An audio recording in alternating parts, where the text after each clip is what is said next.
Good morning, and welcome to Wednesday, June the 16th, and welcome to Cup of Faith, and welcome to our home. I'm happy to join you today, and I'm very honored that you would include a little bit of your day to hear some of my thoughts, and I hope you're well. A few weeks ago, I began to think about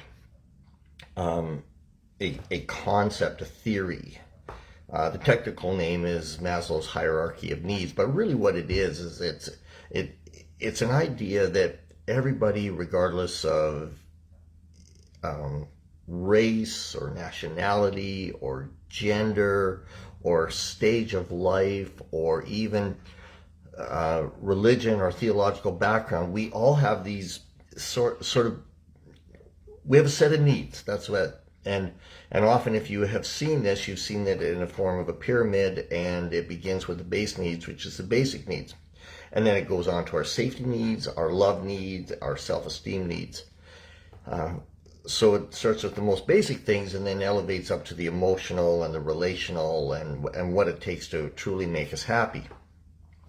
Last week we talked about those physiological needs, or those basic needs of how, where we need food and water and warmth and rest, and we looked at Psalm 1 from the 23rd Psalm, because I was trying to get an idea of how does the 23rd Psalm align with that, or maybe it's better to say how does Maslow's hierarchy of needs align with the 23rd Psalm.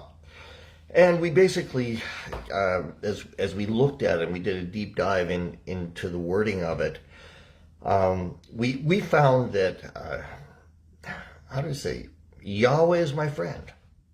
And he feeds me, and he takes care of me, and I will not be lacking in anything. And he's going to supply this, and I'm going to succeed. So that was last week. Today we're going to look at our second tier of needs, which is our safety needs. And if you were looking for a title of this, I would say Hope for Times of Conflict. And the 23rd Psalm, verse 2 says, verses 2 and 3, he lets me lie down in green pastures, and he feeds me beside quiet waters, and he renews my life, and he leads me along the right paths for his name's sake. We have a need for safety. We have a need for our shepherd to protect us, because we have times of conflict. We have times of danger. Our danger or our conflicts are different than in other ages, or maybe even in other countries. We're not worried about a wild animal chasing us usually. In our country, we are not in war and that kind of conflict, but we are still in conflict, and we are in danger. So there are really four kinds of conflict. There's the conflict of the self. There's the conflict of our environment. And when I say the conflict of ourself, let me backtrack that, like the war that is inside us, and it can be guilt and shame and those kinds of conflicts. There is conflict with God. Everybody at some point is in conflict with God, and Christ himself comes, and he is our peace broker. He mediates between us and God, and he does so through his own blood, his death, and his resurrection, so that we now have peace with God. And then there is conflict with others. And if you spend any time on Facebook or Twitter, there's a lot of conflict. It's amazing how sophisticated as a society we are, and we argue with complete strangers. So there's conflict. Now, the question that I'm asking myself is, how does conflict affect us? Well, research has shown that conflict can have a very negative effect on our health. And there was researchers from Portland State University that studied over 650 adults over a 2-year period. And here's the basic conclusion they came to.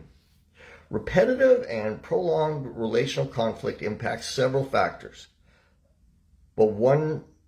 Several health factors, But here's some key takeaways. Number one, stress can weaken your immune system. Stress, relational conflict that produces stress weakens our immune system. Another thing is that exposure is going to make us more susceptible to infectious illnesses like colds and flus. We are sicker. And the last is that it also can give us chronic pain, headaches and neck pain and back pain. So we do know that we live in a time of conflict and a time of danger. We know it affects us, and is there hope? Is there answers? So as we approach verses 2 and 3 of the 23rd Psalm, I want us to think about three words: protection, provision or peace, the provision of peace, and thirdly, renewal. Are you ready? Here we go. So verse 2, he makes me lie down in green pastures, and he leads me beside still waters. Now the concept of lie down is like it's a crouched position, it's a relaxed position. You can't run from something and lie down at the same time. So it's this state of relaxation, and it implies that there is no fear of predators or starvation. Now he just doesn't make us lie down anywhere.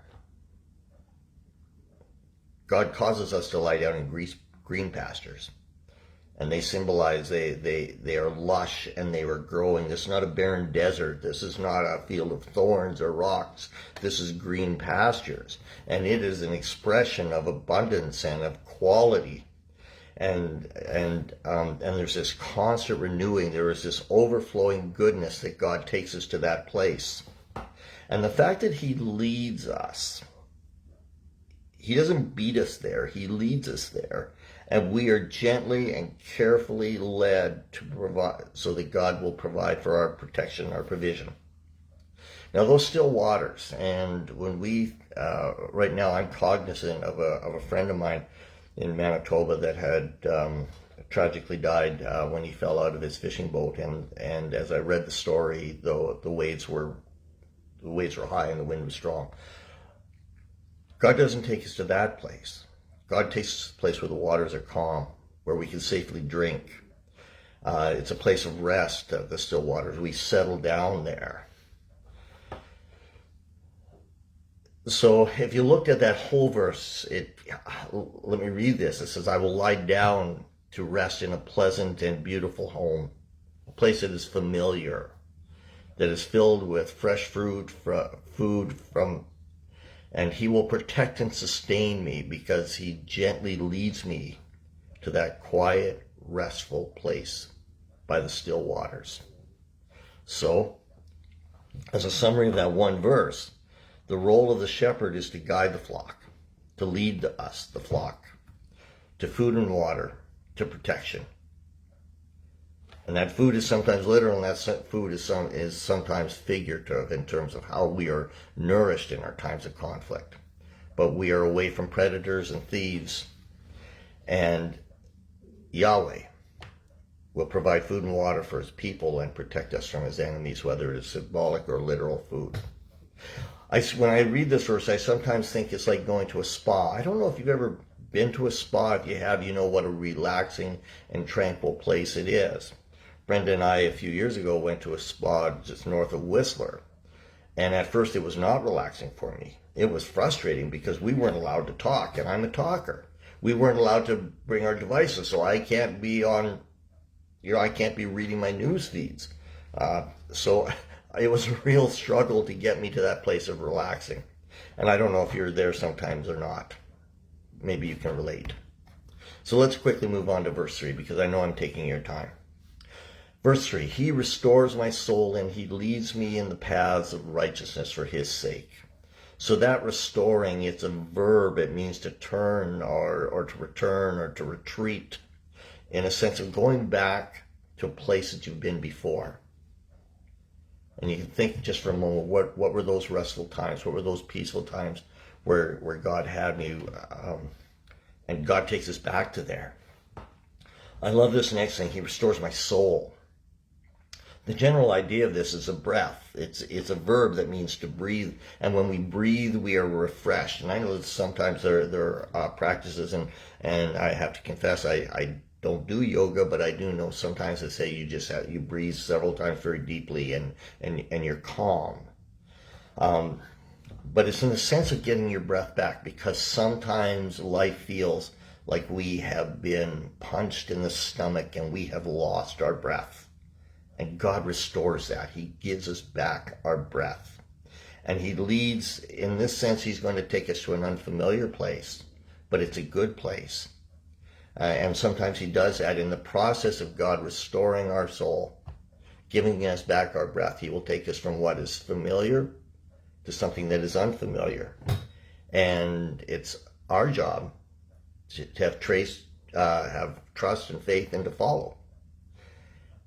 And then it's in a path. Now the idea of this path is, it's a very visible path. It's a path that's maybe been worn down by wheels, but you can follow this because it's easy to find and it's easy to follow.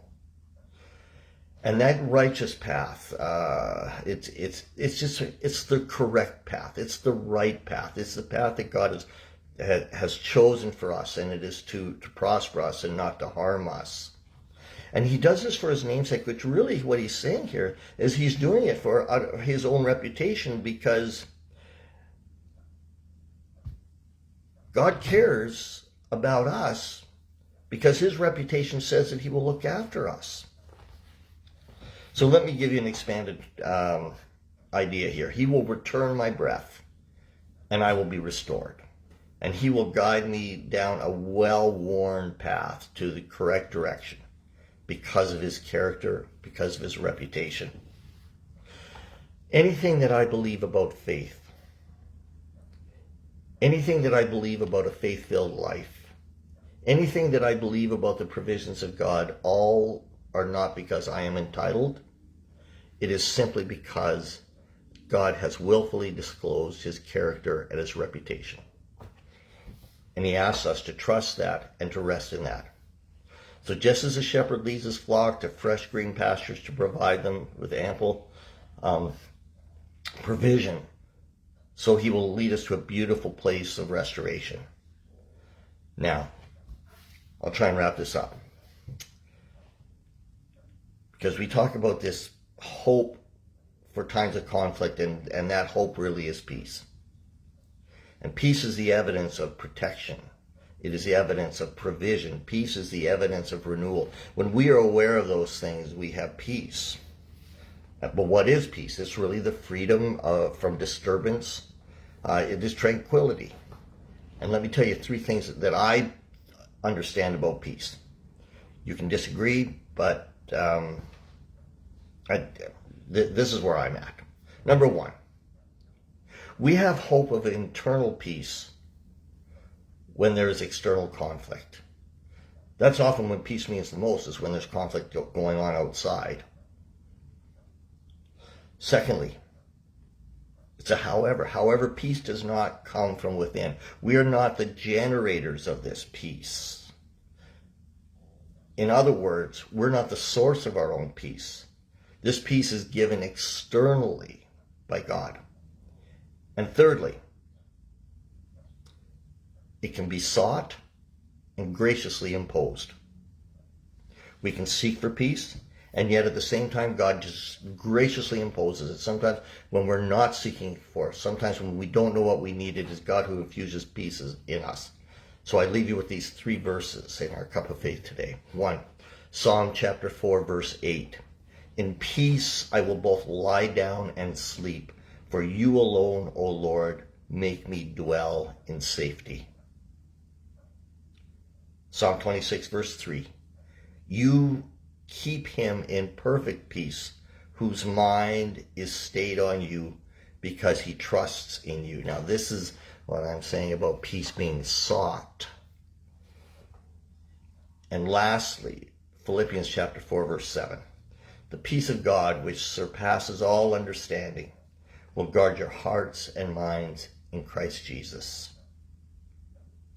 If today you're in conflict, and if you're in relational conflict, internal conflict, environmental, maybe it's your workplace, I don't know, I'm sorry you are. But I do know, and I give you this promise, that God offers us peace and restoration and provision, because he's our good shepherd. So blessings for you today. Brendan, I love you. And cheers Enjoy your cup of faith.